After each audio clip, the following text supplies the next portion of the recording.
Hello po. Nandito na naman ako. Dinner time ko na. Maaga ako ngayon nag-dinner kasi wala yung amo ko. So now, our topic for the day is about kung anong kakainin ko sa araw-araw as OFW here in Saudi Riyadh. Siyempre, minsan kasi nagluluto naman ako ng ng rice, yung kabsa, yung chicken kabsa o kabsa laham, yun. Yung ayaw ko lang talaga yung kabsa macaroni, ayaw ko talaga. Pero minsan nauumay din ako sa kabsa laham at kabsa chicken. Kaya biskwit na lang. Alam ko rin naman yung mga ibang yung mga ibang katulad ko nakadama. Bread lang din yung nila kinakain. Kasi parang matagal ka na dito, hindi mo pa rin gusto yung pagkain nila. Pwera na lang yung mga sweets nila kasi masarap. Mga chocolate, mga cake, yun. Yung basta marami silang mga pang mga sweets. Masarap yun. Tapos ito, kain ako ng kinakain ko? Choco biscuit. Yan. Yun yung kinakain ko. Minsan, Skyflex. Meron naman din dito, mabibilan ng mga biscuit na pang Pilipino. May Skyflex. Dito talaga yung pambansang pagkain ng ng mga OFW katulad ko, yung Indomie. Yun. Pero Indomie, minsan lang ako kumakain ng Indomie kung wala talaga itlog. Hindi rin. Gusto ko na lang talaga yung biscuit tsaka tinapay, yung tinatawag nila na samuli.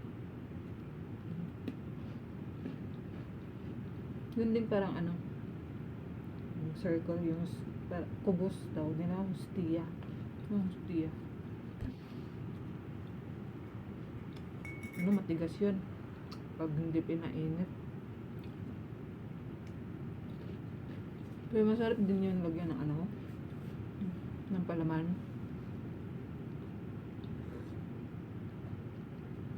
Oras na yun. It's already 6:15 in the evening. Pero maliwanag pa sa sa labas. Kaya ako nakaganito. Mainit sa labas pero nagpa-under kasi ako ng aircon. Alam mo, pag pinatay ko ang aircon, sobrang init pa, napawisan ako. Pag pina-under ko naman ng aircon, kiniginaw ako. Kaya nga, minsan pag natutulog ako, pag giniginaw ako, pinapatay ko yung aircon, tapos maya na naman yung pawis ko, grabe, pinapa-under ko na naman ng aircon. Hindi mo malaman, malapit pa naman malapit na ang taglamig kasi ngayon, August,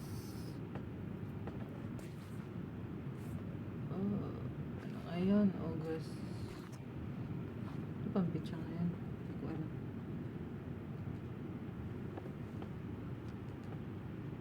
August 26, 2020.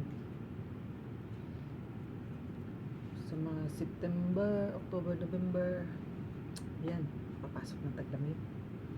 Taglamig na naman. Kahit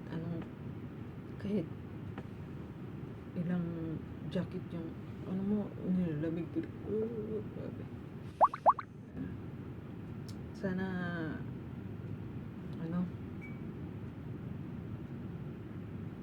sa Tagalog. Sana paspas yung pag ano ng araw. Sana madali lang yung araw para 2021 na November para makauwi na ako.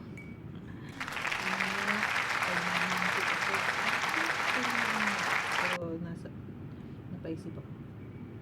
Uwi ako, wala akong pera.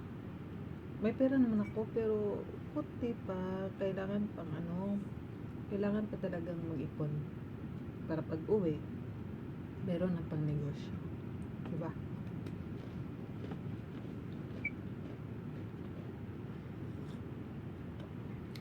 Alam nga namang, sayangin mo yung pera mo.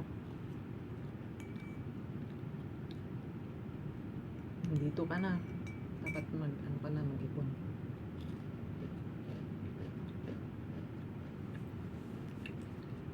So, pag OFW ka, dapat mo talagang tiisin yung yung homesickness mo. Dapat tiisin mo.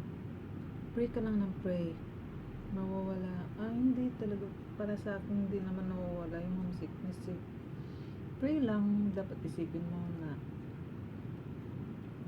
makakauwi ka din. Matatapos din yung 2 years na kontrata. Think positive lang. Hindi yung positive ng COVID. Diba?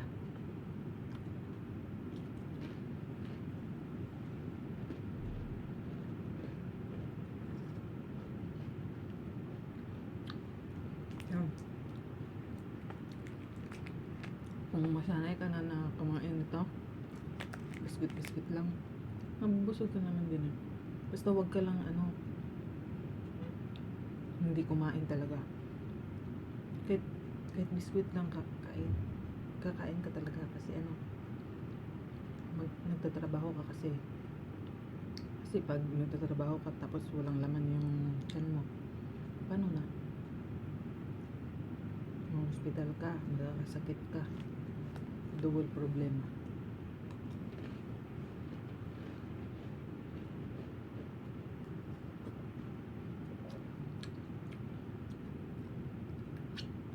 Kaya kung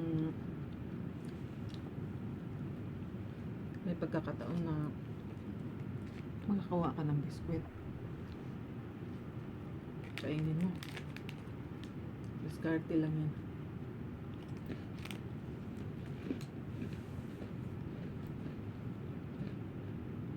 And that's for all now.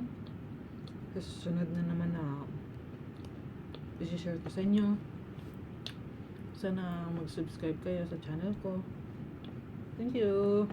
Para makasunod kayo. Bye-bye.